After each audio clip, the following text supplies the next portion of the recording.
ਇਸ ਜਦੋਂ ਲੋਕਾਂ ਨੂੰ ਜਾਨ ਮਾਲ ਦੀ ਜਿਹੜੀ ਰਾਖੀ ਦੇ ਲਈ ਆਪਣੀਆਂ ਜਾਨਾਂ ਬਚਾਉਣ ਦੇ ਲਈ ਭੱਜਣਾ ਪੈ ਰਿਹਾ ਤੇ ਇਸ ਦਰਮਿਆਨ ਸਿੱਖ ਜਥੇਬੰਦੀਆਂ ਇੱਕ ਵਾਰ ਫਿਰ ਤੋਂ ਆਈਆਂ ਨੇ ਨਿੱਤਰ ਕੇ ਤੇ ਸੰਕਟ ਦੇ ਵਿੱਚ ਘਿਰੇ ਇਹਨਾਂ ਲੋਕਾਂ ਦੀ ਇਹਨਾਂ ਪੀੜਤਾਂ ਦੀ ਸਿੱਖਾਂ ਨੇ ਬਾਂਹ ਫੜੀ ਆ।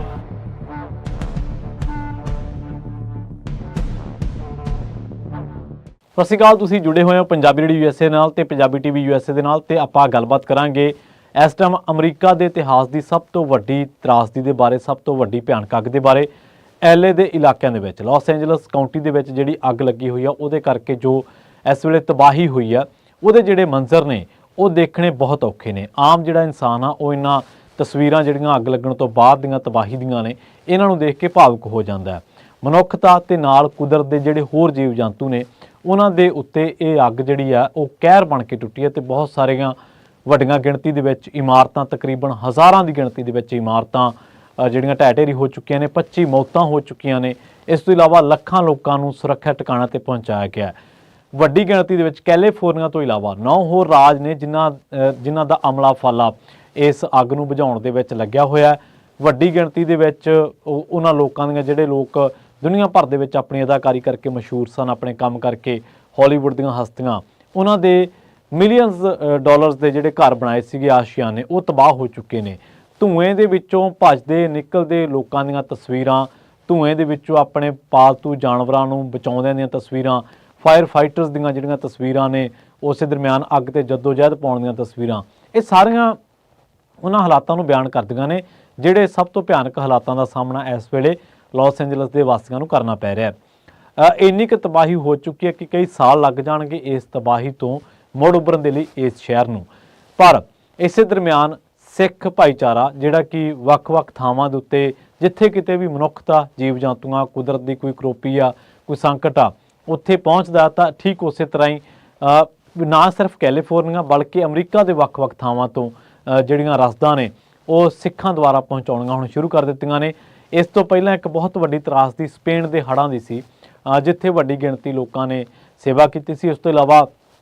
ਜਿਹੜੇ ਹੋਰ ਜਿੱਥੇ ਕੋਈ ਹੜ੍ਹ ਦੀ ਕੋਈ ਜਾਂ ਸੋਕੇ ਦੇ ਹਾਲਾਤ ਨੇ, ਹੜ੍ਹ ਦੇ ਹਾਲਾਤ ਨੇ, ਉੱਥੇ ਹਮੇਸ਼ਾ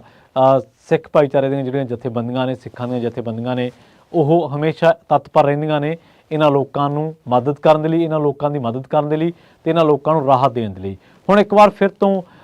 ਸੰਕਟ ਦੇ ਵਿੱਚ ਘਿਰੇ ਇਹਨਾਂ ਲੋਕਾਂ ਦੇ ਲਈ, ਸੰਕਟ ਦੇ ਵਿੱਚ ਸੰਕਟਾਂ ਦਾ ਸਾਹਮਣਾ ਕਰ ਰਹੇ ਇਹਨਾਂ ਲੋਕਾਂ ਦੇ ਲਈ, ਪੀੜਤਾਂ ਦੇ ਲਈ, ਆਫਤਾਂ ਦੇ ਵਿੱਚ ਘਿਰੇ ਇਹਨਾਂ ਲੋਕਾਂ ਦੇ ਲਈ ਇੱਕ ਵਾਰ ਫਿਰ ਤੋਂ ਸਿੱਖ ਭਾਈਚਾਰੇ ਨੇ ਆਪਣੇ ਦਿਲ ਦੇ ਦਰਵਾਜ਼ੇ ਤੇ ਆਪਣੇ ਰਸਦਾਂ ਦੇ ਜਿਹੜੇ ਦਰਵਾਜ਼ੇ ਨੇ ਉਹ ਖੋਲ੍ਹੇ ਨੇ। ਤੇ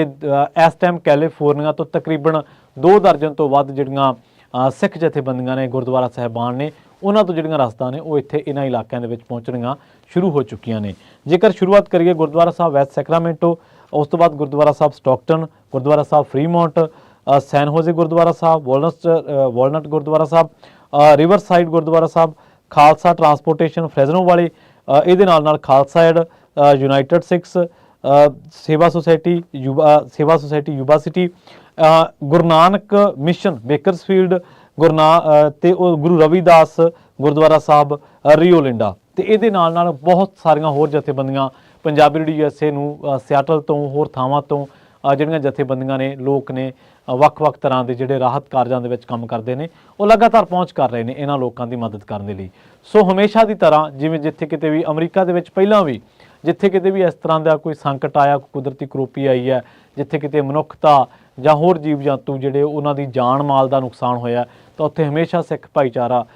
ਸਿੱਖ ਜਥੇਬੰਦੀਆਂ ਪਹੁੰਚੀਆਂ ਨੇ। ਠੀਕ ਉਸੇ ਤਰੀਕੇ ਦੇ ਨਾਲ ਹੁਣ ਇੱਕ ਵਾਰ ਫਿਰ ਤੋਂ ਜਿਹੜਾ ਲਾਸ ਐਂਜਲਸ ਦੇ ਵਿੱਚ ਭਿਆਨਕ ਅੱਗਾਂ ਦੇ ਕਰਕੇ ਜਿਹੜੀਆਂ ਕਿ ਅਮਰੀਕਾ ਦੇ ਇਤਿਹਾਸ ਦੇ ਵਿੱਚ ਕਹਿ ਲਓ ਜਾਂ ਕੈਲੀਫੋਰਨੀਆ ਦੇ ਇਤਿਹਾਸ ਦੇ ਵਿੱਚ ਸਭ ਤੋਂ ਵੱਡੀਆਂ ਉਹਨਾਂ ਅੱਗਾਂ ਦੇ ਵਿੱਚ ਇਹ ਅੱਗ ਆ ਜਿਨ੍ਹਾਂ ਨੇ ਹੁਣ ਤੱਕ ਸਭ ਤੋਂ ਵੱਡੀ ਤਬਾਹੀ ਮਚਾਈ ਆ। ਆਲਮ ਇਸ ਵੇਲੇ ਇਹ ਹੈ ਕਿ ਉੱਥੇ ਅਜਿਹੇ ਲੋਕ ਨੇ ਜਿਨ੍ਹਾਂ ਨੂੰ ਹਫੜਾ ਦਫੜੀ ਦੇ ਵਿੱਚ ਆਪਣੇ ਘਰ ਛੱਡਣੇ ਪਏ ਤੇ ਉਹਨਾਂ ਕੋਲੇ ਨਾ ਉਹਨਾਂ ਦੇ ਬੱਚਿਆਂ ਦੇ ਲਈ ਪਾਉਣ ਦੇ ਲਈ ਕੱਪੜੇ ਨੇ, ਨਾ ਉਹਨਾਂ ਦੇ ਲਈ ਕੋਈ ਹੋਰ ਜਿਹੜਾ ਆਪਣੇ ਖਾਣ ਪੀਣ ਦੇ ਲਈ ਕੋਈ ਚੀਜ਼ਾਂ ਨੇ। ਇਸ ਟਾਈਮ ਉੱਥੇ 9 ਸ਼ਰਨਾਰਥੀ ਕੈਂਪ ਨੇ ਜਿਹੜੇ ਚਲਾਏ ਜਾ ਰਹੇ ਨੇ ਜਿਨ੍ਹਾਂ ਦੇ ਵਿੱਚ ਤਕਰੀਬਨ 1000 ਤੋਂ ਵੱਧ ਜਿਹੜੇ ਲੋਕ ਨੇ ਉਹਨਾਂ ਨੇ ਓਟ ਆਸਰਾ ਲਿਆ ਹੋਇਆ। ਪਰ ਇਸ ਦਰਮਿਆਨ ਸਾਨੂੰ ਕਈ ਚੀਜ਼ਾਂ ਵੀ ਦੇਖਣ ਨੂੰ ਮਿਲਦੀਆਂ ਨੇ ਜਿਹੜੀਆਂ ਸਕਾਰਾਤਮਕ ਨੇ, ਨਕਾਰਾਤਮਕ ਨੇ। ਸਕਾਰਾਤਮਕ ਇਹ ਹੈ ਕਿ ਫਾਇਰ ਫਾਈਟਰਸ ਜਿਨ੍ਹਾਂ ਦੀ ਡਿਊਟੀ ਨੂੰ, ਜਿਨ੍ਹਾਂ ਦੇ ਫਰਜ਼ਾਂ ਨੂੰ ਸਲਾਮ ਕਰਨਾ ਬਣਦਾ ਔਰ ਆਪਣੀ ਜਾਨ ਜੋਖਮ ਦੇ ਵਿੱਚ ਪਾ ਕੇ ਉਹ ਲੋਕਾਂ ਦੀਆਂ ਜਾਨਾਂ ਬਚਾ ਰਹੇ ਨੇ। ਪਰ ਇਸ ਦਰਮਿਆਨ ਕਈ ਮੌਕਾ ਪ੍ਰਸਤ ਵੀ ਨੇ ਜਿਨ੍ਹਾਂ ਨੇ ਘਰਾਂ ਦੇ ਰੈਂਟ ਵਧਾਤੇ ਜਾਂ ਜਿੱਥੇ ਕਿਤੇ ਵੀ ਉਹਨਾਂ ਕੋਲ ਠਹਿਰ ਆ ਉਹਨਾਂ ਨੇ ਰੈਂਟ ਵਧਾਤੇ। ਤਾਂ ਇਸੇ ਦਰਮਿਆਨ ਕੈਲੀਫੋਰਨੀਆ ਦੇ ਜਿਹੜੇ ਗਵਰਨਰ ਨੇ ਗੇਵਿਨ ਨਿਊਸਮ, ਉਹਨਾਂ ਨੇ ਕਈ ਐਗਜ਼ੈਕਟਿਵ ਆਰਡਰ ਵੀ ਪਾਸ ਕੀਤੇ ਨੇ। ਸੋ ਇੱਕ ਵਾਰ ਫਿਰ ਤੋਂ ਜਿਹੜਾ ਇਸ ਤਰਾਸਦੀ ਦੇ ਵਿੱਚ, ਇਸ ਭਿਆਨਕ ਅੱਗ ਦੇ ਦਰਮਿਆਨ, ਇਸ ਉਜਾੜੇ ਦੇ ਵਿੱਚ, ਇਸ ਜਦੋਂ ਲੋਕਾਂ ਨੂੰ ਜਾਨ ਮਾਲ ਦੀ ਜਿਹੜੀ ਰਾਖੀ ਦੇ ਲਈ, ਆਪਣੀਆਂ ਜਾਨਾਂ ਬਚਾਉਣ ਦੇ ਲਈ ਭੱਜਣਾ ਪੈ ਰਿਹਾ, ਤੇ ਇਸ ਦਰਮਿਆਨ ਸਿੱਖ ਜਥੇਬੰਦੀਆਂ ਇੱਕ ਵਾਰ ਫਿਰ ਤੋਂ ਆਈਆਂ ਨੇ ਨਿੱਤਰ ਕੇ, ਤੇ ਸੰਕਟ ਦੇ ਵਿੱਚ ਘਿਰੇ ਇਹਨਾਂ ਲੋਕਾਂ ਦੀ, ਇਹਨਾਂ ਪੀੜਤਾਂ ਦੀ ਸਿੱਖਾਂ ਨੇ ਬਾਂਹ ਫੜੀ ਆ। ਤੁਸੀਂ ਵੀ ਜੇਕਰ ਆਪਣੇ ਆਲੇ ਦੁਆਲੇ ਕਿਤੇ ਵੀ ਤੁਸੀਂ ਵਿਚਰ ਰਹੇ ਹੋ, ਆਪਣੇ ਨੇੜੇ ਦੇ ਗੁਰਦੁਆਰਾ ਸਾਹਿਬ ਤੱਕ ਜਾਂ ਹੋਰ ਕੋਈ ਜਥੇਬੰਦੀ ਜਿਹੜੀ ਉੱਥੋਂ ਤੱਕ ਰਸਦਾਂ ਪਹੁੰਚਾ ਰਹੀ ਹੈ, ਤਾਂ ਉਹਦੇ ਨਾਲ ਰਾਬਤਾ ਜ਼ਰੂਰ ਕਾਇਮ ਕਰੋ। ਮਨੁੱਖਤਾ ਦੇ ਆਧਾਰ ਤੇ ਆਪਣਾ ਬਣਦਾ ਸਰਦਾ ਜਿਹੜਾ ਯੋਗਦਾਨ ਆ ਉਹ ਜ਼ਰੂਰ ਪਾਓ। ਪੰਜਾਬੀ ਰੇਡੀਓ USA ਵੱਲੋਂ ਤੁਹਾਨੂੰ ਸਾਰਿਆਂ ਨੂੰ ਇਹੀ ਅਪੀਲ ਹੈ। ਬਹੁਤ ਬਹੁਤ ਧੰਨਵਾਦ। ਸਤਿ ਸ਼੍ਰੀ ਅਕਾਲ। ਸੁਣਦੇ ਰਹੋ ਪੰਜਾਬੀ ਰੇਡੀਓ USA, ਜੁੜੇ ਰਹੋ ਪੰਜਾਬੀ TV USA।